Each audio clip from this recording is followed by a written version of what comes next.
And I want to talk about love being something more than just a noun, church. Love is something we like to preach about, we like to sing about, and we show it here. I believe it. I see a lot of hugging. I see a lot of care. I see a lot of concern for each other here, and I love it. I love that about this church. Just your hearts for people. And you guys must know that love is the most important, preeminent thing in the Bible. That there is so much love in the Old Testament and the New Testament that, I'm sure you've heard that phrase, that the Bible is a love story. And I want to look at John 3:16.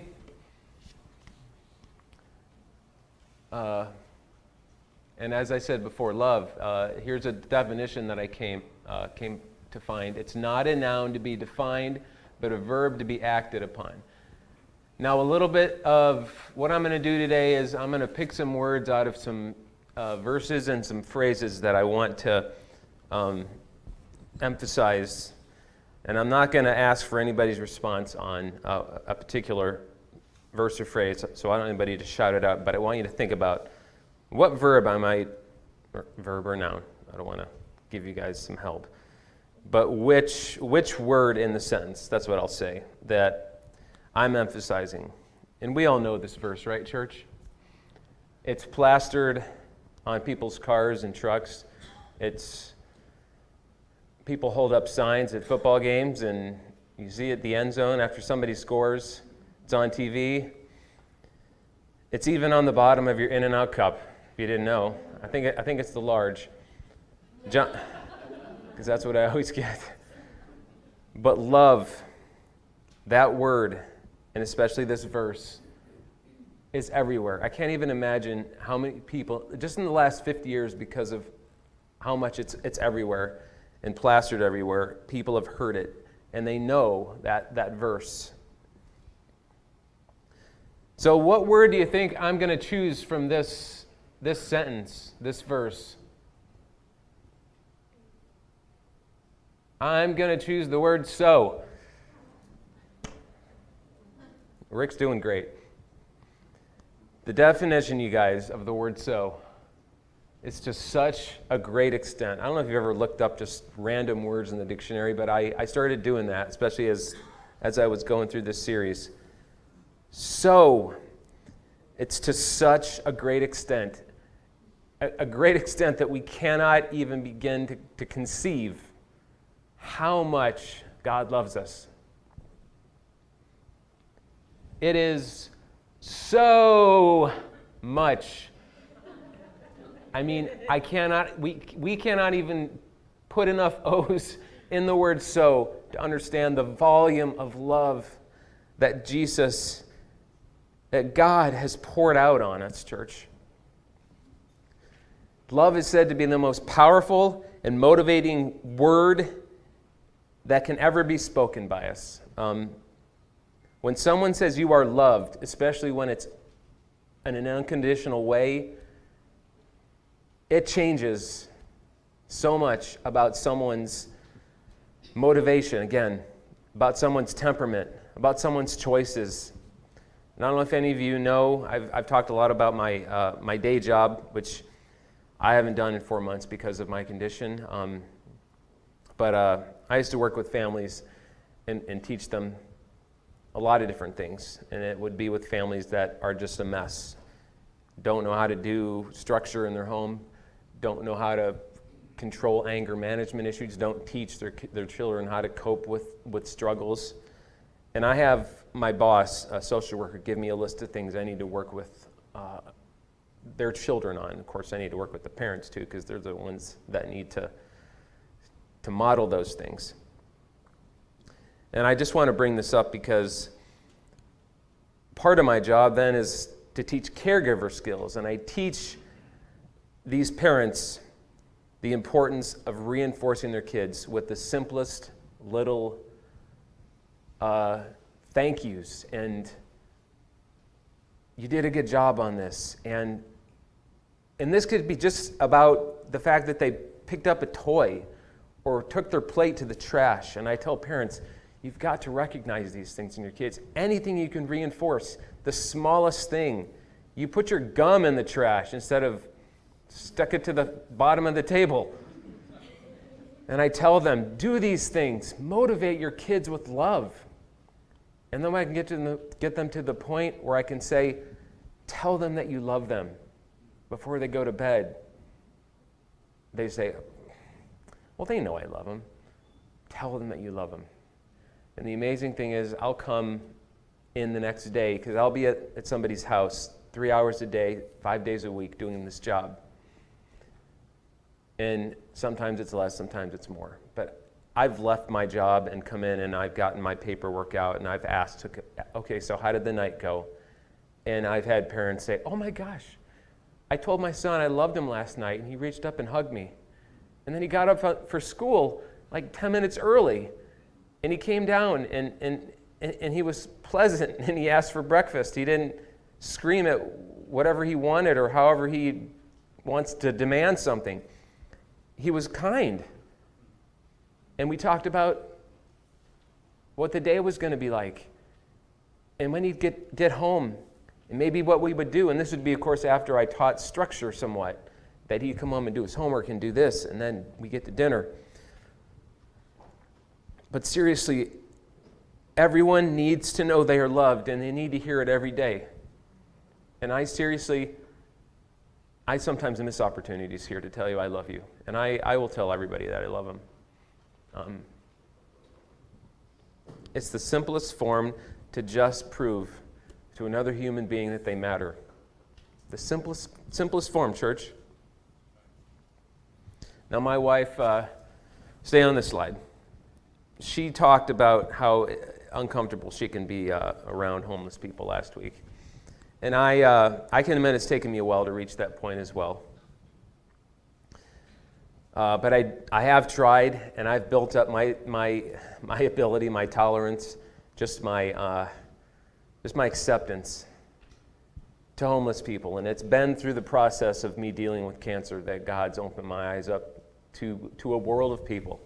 And I've talked about this before, how much God's changed my heart in the last 6 months.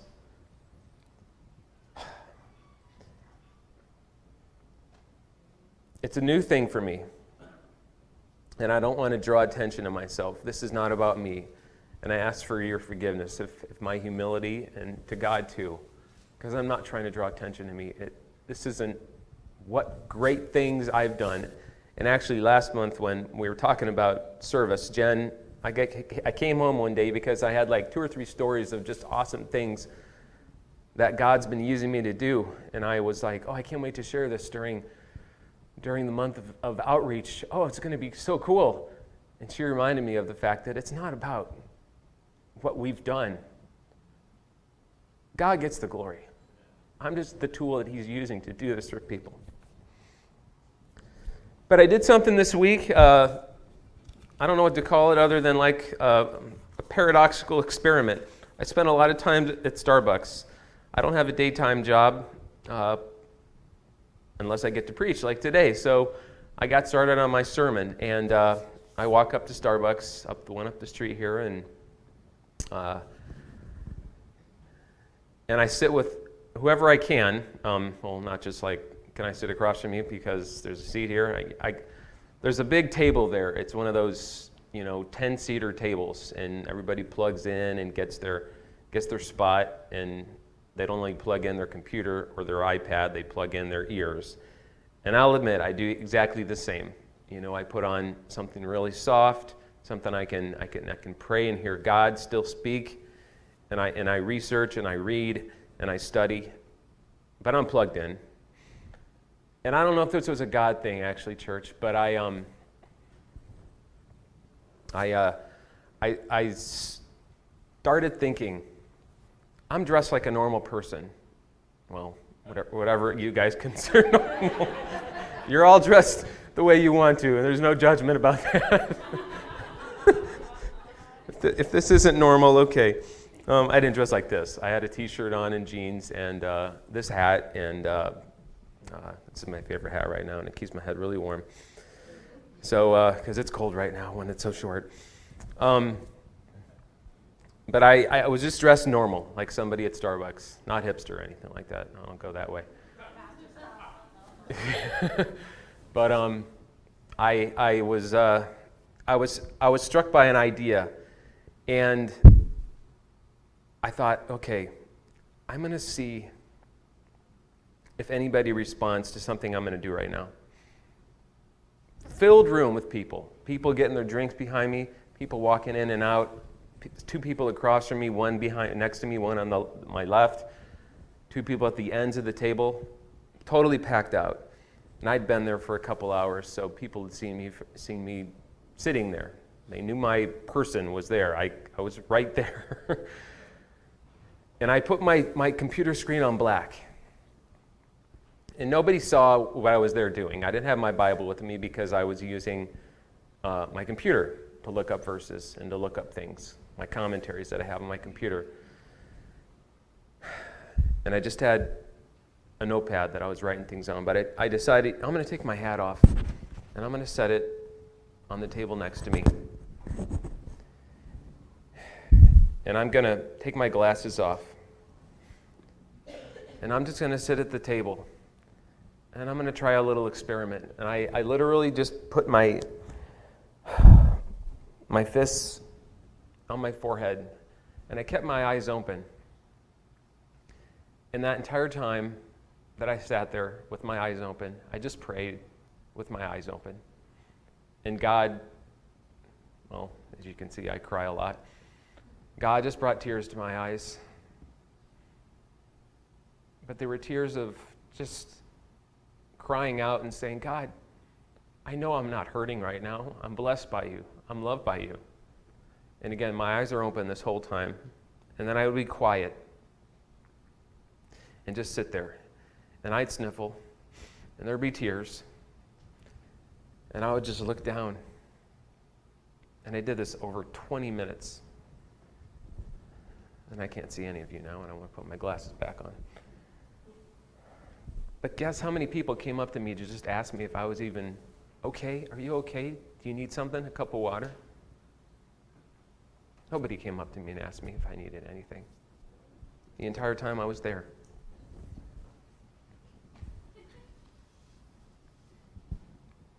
And again, church, like I said, no one should go through their day without being told that they matter. And that's what this is about. Just hearing from somebody, are you okay? Is there anything I can do for you? Just knowing that they matter, that you're noticed. I know people are in a hurry. I know people are so focused on whatever they're doing. They're just completely shut out to the world.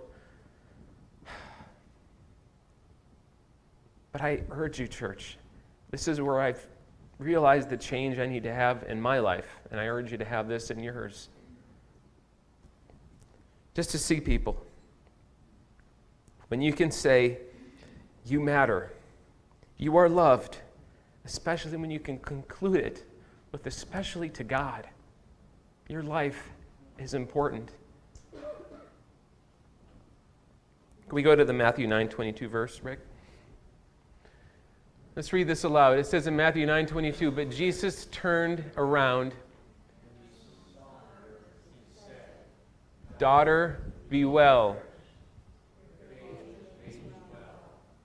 Woman was healed at that moment. Did I say, let's read this together? Oh. I forgot that I totally forgot I said that. Oh my goodness. I was like, what are you guys doing? I'm doing this. This is my thing. This verse, though, church, stop closing your eyes, David. Keep your balance.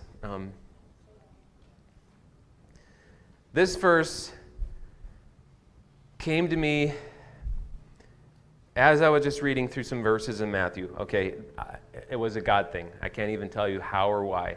And I don't know if you know the context of this verse, but this was right after a leader came to Jesus and said, "My daughter is sick. Can you please come and heal her?" And Jesus said, "Yes." And he grabbed the disciples, and they got together, and they started walking and following the leader. And I don't know where Jesus was in this bunch. We don't have any idea if he's leading, if he's in the mix.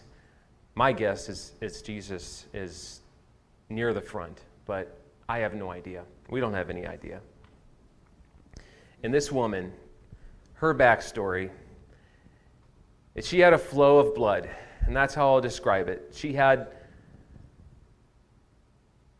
an issue that, according to the Mosaic law of the Old Testament, should isolate her from everyone else and keep her away from people, because she's breaking the law by having this physical issue. And she can't do anything about it.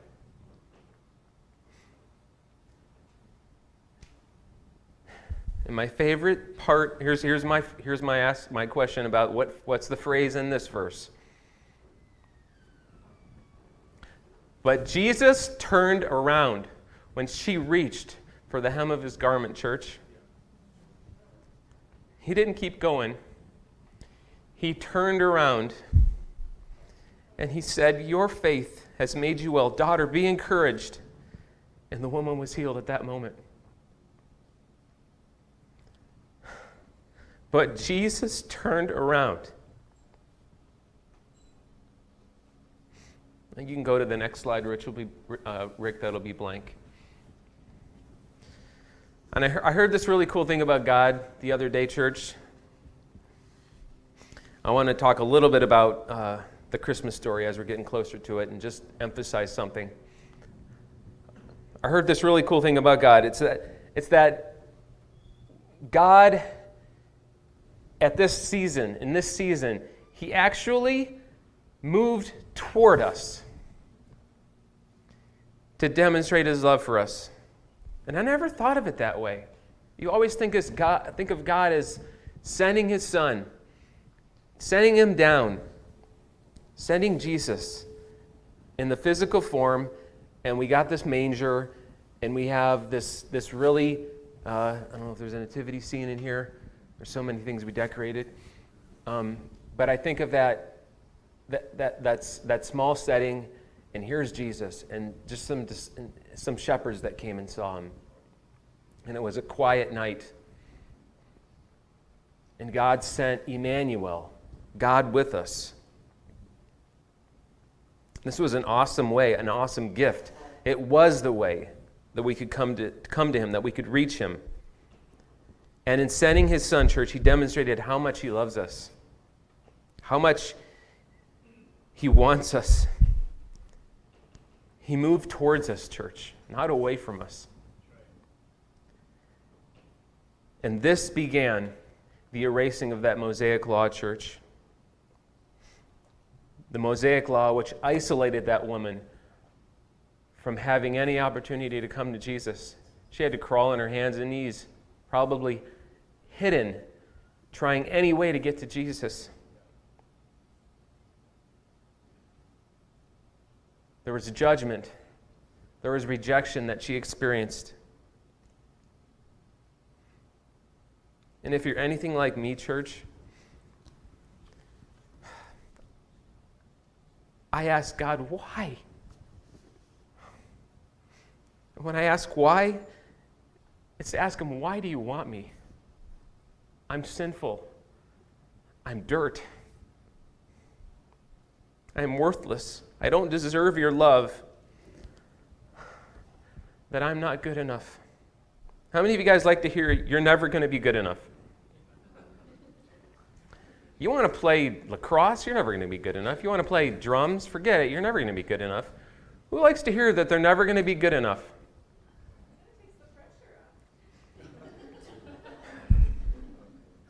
It can.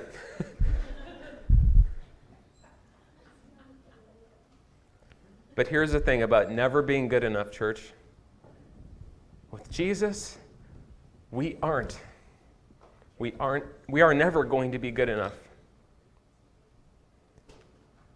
Because Jesus turned around.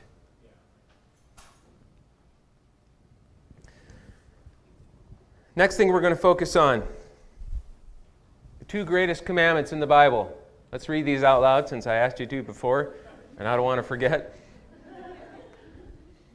Matthew 22:37, you must love the Lord your God with all your heart, all your soul, and all your mind. This is the first and greatest commandment. A second is equally important. Love your neighbor as yourself. The entire law and all the demands of the prophet are based on these two commandments. You know, this is where the Pharisees tried to get all, oh, we know what's best, and what do you think, Jesus, is the greatest commandment? And Jesus told them, these are the two. Love the Lord your God with all your heart, all your soul, and all your mind. And again, I don't have a phrase in this one. I got a word. Equally. Verse 39. A second is equally important. Love your neighbor as yourself. Equally means in an equal or even manner. Now, we can't accomplish the second, church, if we're not doing the first, right? If we don't love the Lord our God with all of our heart, soul, and mind, we can't do the second. There's no way we can accomplish the second. But it's equally important. We just can't say, I love God. He's everything to me.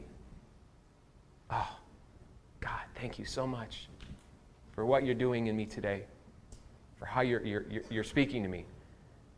And then leave here and just go about your day. Love your neighbor as yourself, equally in an even manner, church.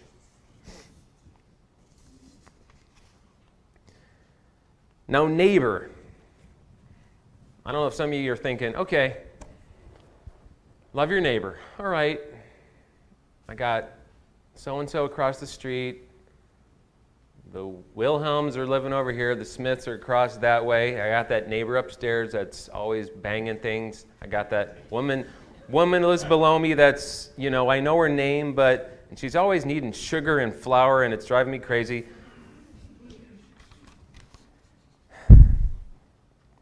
Who do we consider our neighbors? Do we consider our neighbors those people? Do we translate it the way the New Testament here, the English translation of neighbor, says we should love our neighbor as ourselves? It's not just your neighbors, church. It is your neighbors. Now we're going to have a little Greek lesson on the word neighbor. You need to hit it again, Rick. I made it kind of go boom and then come back out. How many like to learn other languages?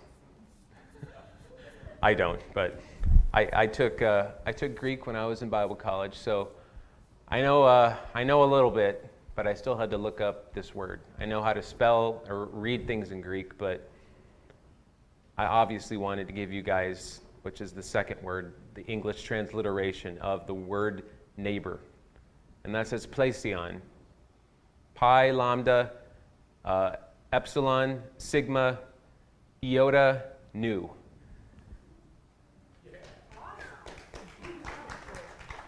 Oh, thank you. Wow. I didn't know that. I didn't know I'd get an applause for that accomplishment. But the word neighbor in the Greek, where it starts at is with plesion, which means near, which of course means something that's close by to you. And as a noun, it's a neighbor or a fellow, as in a man, a countryman, a Christian, or a friend. But the main point, and when I found this definition, is it's somebody that's near to you. Now, I'm not saying near like he's near because he's close to me. We're good friends. He's near because he's somebody I talk to a lot. I don't really know about his life, but yeah, my cubicle's right next to it. So, we talk sports, and he's near. Near means anyone who's near us. Makes sense, doesn't it? Not just the family church that's across the street, but anybody that's near us, church. Because people matter. We're emphasizing outreach, and we're going to do that this week on Thursday. We're going to go spend some time with some people that just need hope, that just need somebody to listen to them. Just need somebody to hear their life. And ask for your forgiveness for my lack of humility here. Well, when my parents were here, and they'd have my car, because I couldn't drive, and Jen's still getting that permit, and she's doing great, man. She's driving like a champ. I don't even need to say anything. And my foot, in the fake brake, on my right foot, it's not even there, because she is keeping me safe. But my mom started going to get Starbucks and bringing it to us when they'd meet us in the morning, come to our apartment. And she told me about this homeless guy and was giving him money out of the car window. And then one day we were with them when they were here, and I got to see him. And okay. I didn't recognize him, but I now recognized him, and I have his first name. And I literally will sit at Starbucks and watch for him to walk by, because he got picked up trying to go to the bathroom at Ontario Mills and was arrested for vagrancy, just trying to go to the bathroom, and was brought, of course, to the police station. And he's pretty much lived in the 24-hour fitness Taco Bell block of that area. He's lived there. He's got the same clothes on every day. I now pull over when I see him sitting somewhere, get out of my car, and I go sit and I talk to him. And it could be about anything. I've sat and talked to that guy about when he had a crew cut and how his dad didn't recognize him, and when he was going to go into the Army. And I can't even tell you the stories he's told me. It's to the extent where it's like, if I had a watch on, I want to look at it and be like, I gotta, But it's shown me, church, we got to take the time to love people, spend time with people, remind them that we care about them. I give him $5 because I don't have a whole lot of money. And he goes and he gets food with it. He gets what he needs.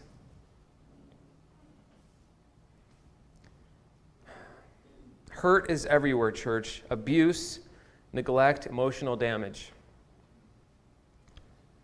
Everybody here falls under one of those categories. I think so. Everybody's hurt. Everybody is dealing with something emotional, or being neglected, struggling with addiction. But when we just take even just seconds, which I see a move of God in this church for people, for people's hearts to be touched, to turn around and go to somebody. I see it happen here on Thursday nights in an amazing way. And if you don't come on Thursdays, God's moving, God's working. I see the rows emptying and going back to be with people during worship, just to pray, just to put their hands on their shoulder, just to say, you're not going through this alone.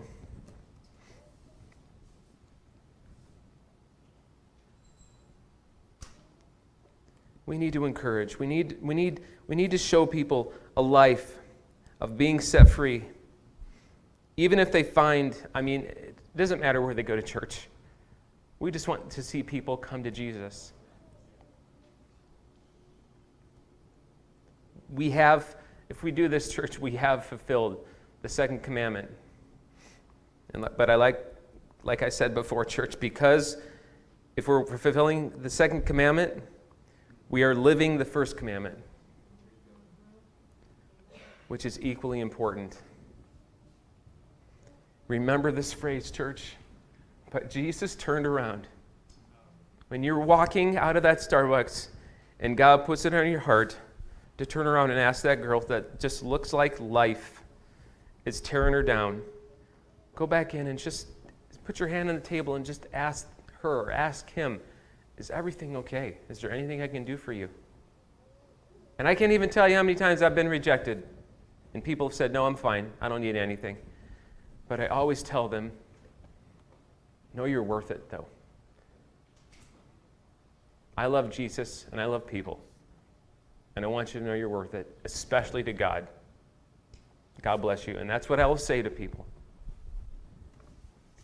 If I could have Scott and Chloe come up.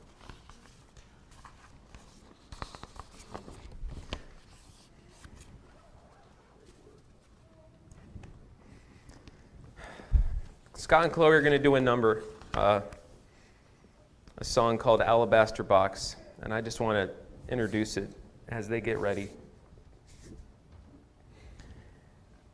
Now, an alabaster box, church, is not even really a box, but it's something that contains an oil. And in the New Testament, there's 2 accounts of women coming up to Jesus while he was eating.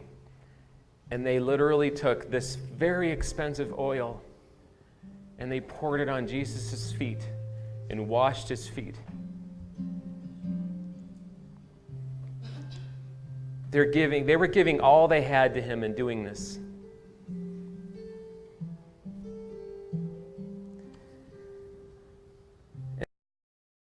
And as they're going to sing, the words aren't going to be on the screen. But church, I want you to reflect. I want everybody here to reflect on what doing that act of pouring out that fragrance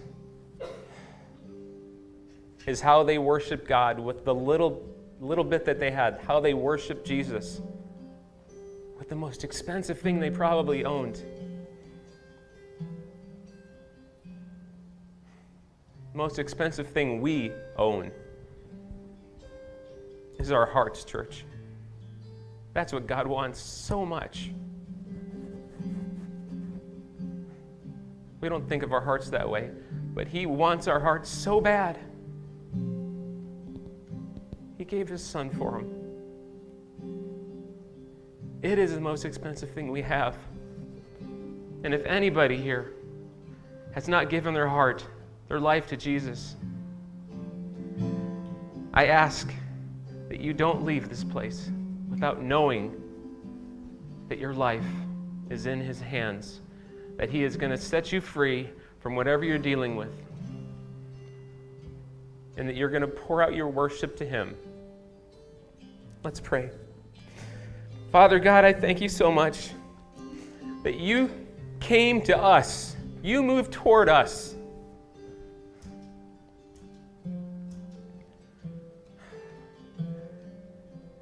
And that you turned around when we reached out to you. Whatever we're dealing with, you will turn around. We don't go through anything without you if we know you. Even my worst day, or even right now, God, where my balance in my struggles with my cancer, even my worst day, knowing you is my best day. So I pray, as we listen to this song, we can pour the most expensive thing we have. It is our hearts out to you, Jesus. And ask all this in your name, Jesus. Amen.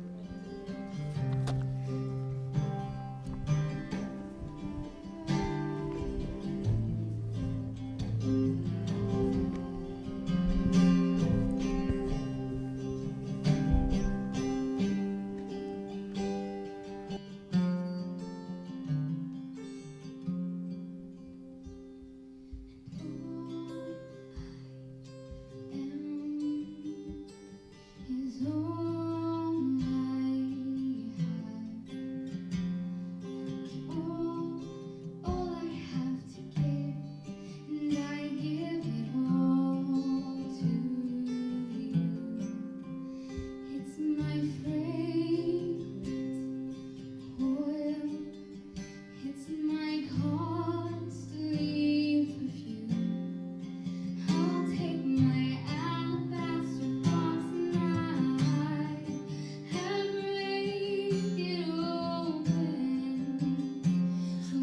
fragrance arise. La la la la, la la la la. Let the fragrance arise. La la la la, la la la.